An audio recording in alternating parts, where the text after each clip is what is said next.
Welcome to the Furniture History Society podcast. My name is Elliot Sterling. And I am Catherine Hardwick. We are both coordinators for the Early Career Development Programme. In this series, we will be talking to an international group of emerging scholars who will be discussing their recent discoveries around the theme of furniture, its design and materiality. Each episode will focus on an individual piece of furniture from 16th century Italy to Amsterdam in the 1930s.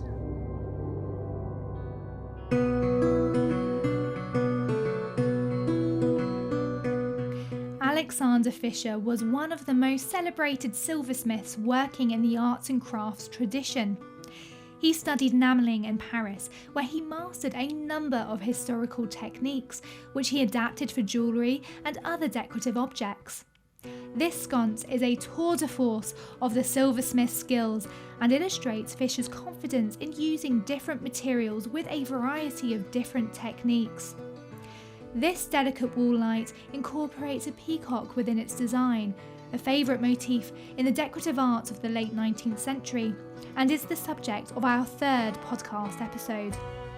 In celebration of our Early Career Symposium, I, Vicky Jenner, will welcome Eloise Donnelly today, the Assistant Curator of Decorative Art and Sculpture at the V&A Museum in London. Hello. Hi. Hi. It's a good choice. It's a lovely object. I love it. So I suppose to begin with then, it would be fantastic to know a bit more about how it looks like, how it feels, how you would envision it originally in its original initial setting. So the first thing I suppose I should say about this object is that it's huge. It's a metre wide, a metre tall, and it weighs about 40 kilos. So it's a really kind of weighty object. And in terms of its original setting, it was actually designed as an exhibition piece, but it's a sconce or wall light. So it was really designed at this time when electric lighting was really coming into domestic houses.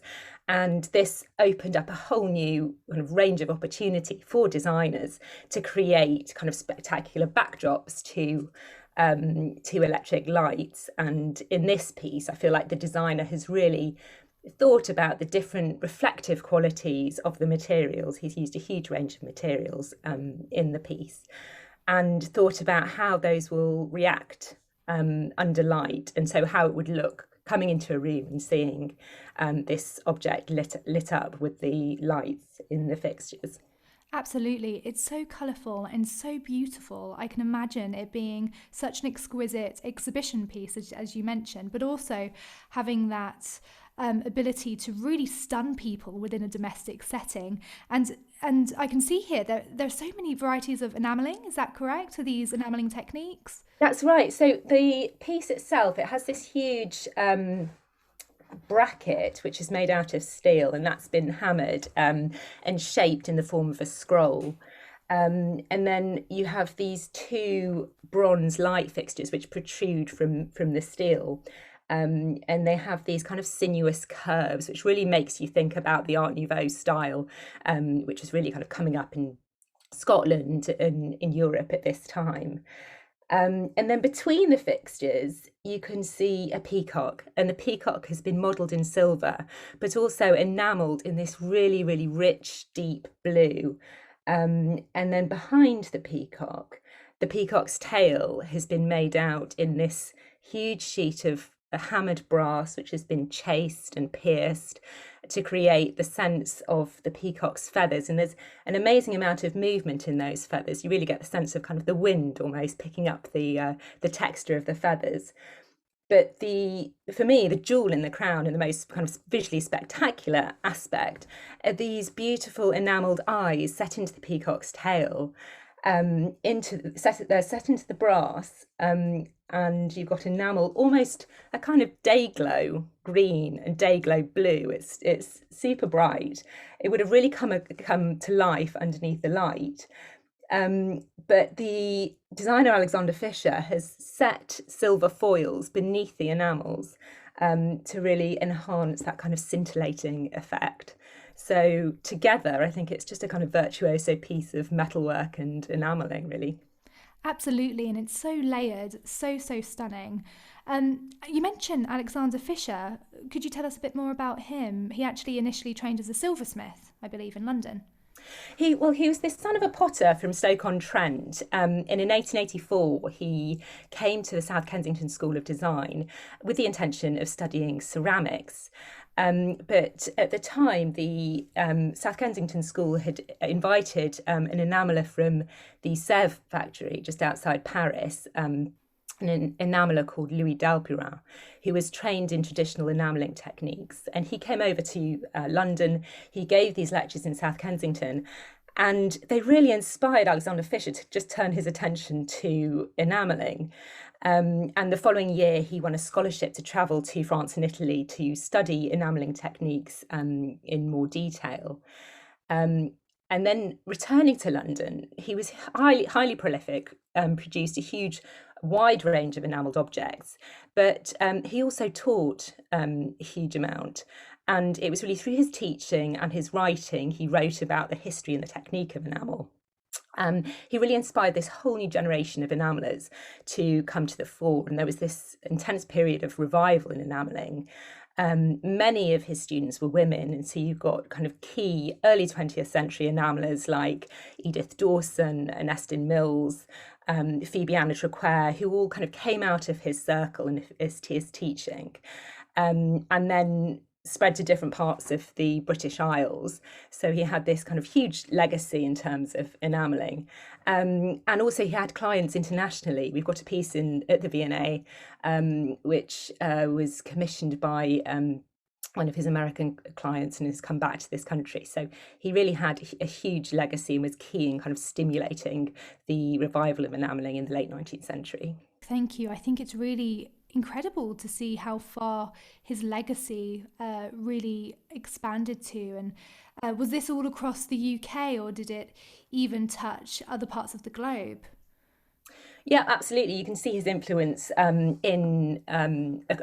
America and the East Coast as well, but particularly in England and in Britain. And you see these new, in combination with the new schools of design and new museum collections, which are springing up throughout the country. And there was this kind of renaissance in enamelling, which you can see was kind of really embraced by arts and crafts designers. And particularly by women, because it is something that you could do in the home. Enamelling is something you need a small kiln, a relatively small set of tools. So it's something that a lot of women embraced as a form of employment and a form of artistic expression. Some of these women enamelers became, as a result of their work, they became very active politically as well. They were very active in the suffrage movement, and so you can see enamelers like Ernestine Mills, who was taught by Alexander Fisher. She went on to produce enamels to raise money for the suffragette cause. There are examples on display at the Museum of London. So it's a really interesting time, I think, for the way in which this enamelling was kind of embraced and adopted by new makers. Completely. And it's really inspiring to know that women were taking on this component, which we see here probably being used or being displayed in a very sort of exclusive or higher class setting. And yet they are taking the components of the manufacturing process and so many different varieties of enamelling techniques, such as the champlevé and cloisonné and all of these different ways of treating and approaching enamelling, and they're using it for another cause, for a political cause, which was more accessible at the time. Absolutely, yeah, and you can see how many of Fisher's students adopt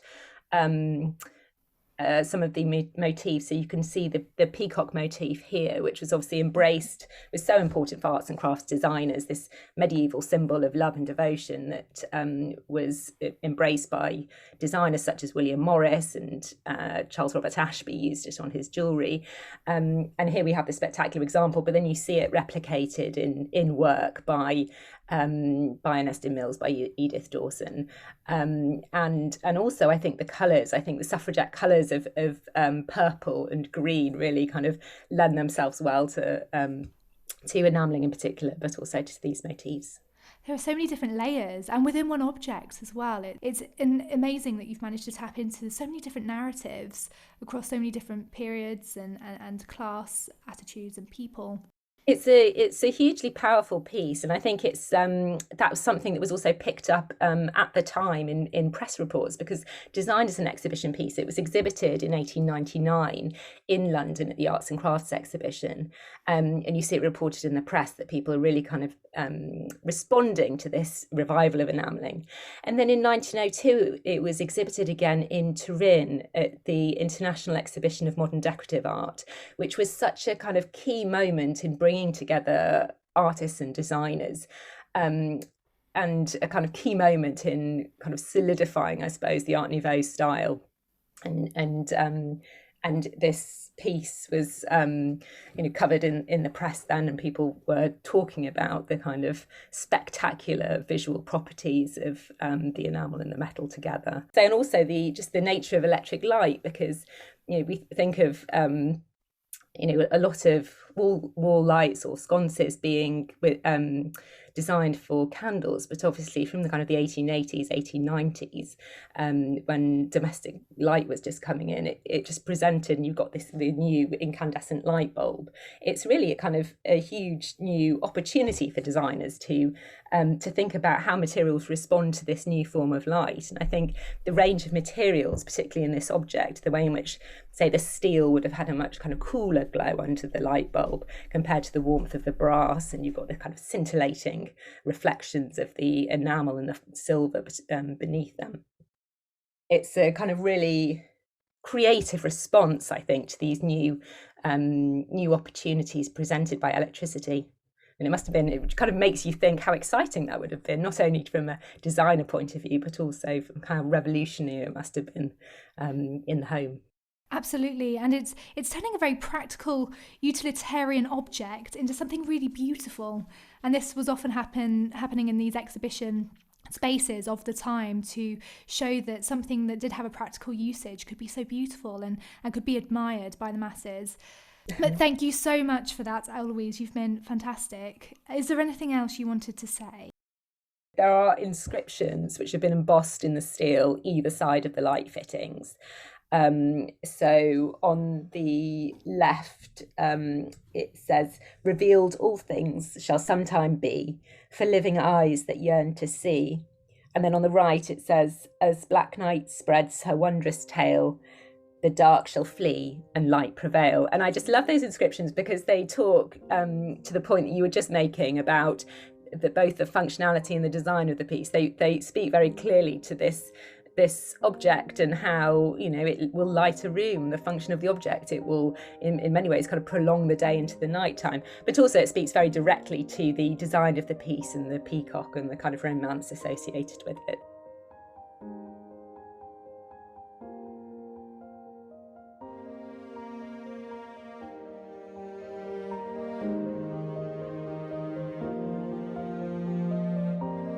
Thank you for listening to the Furniture History Society podcast.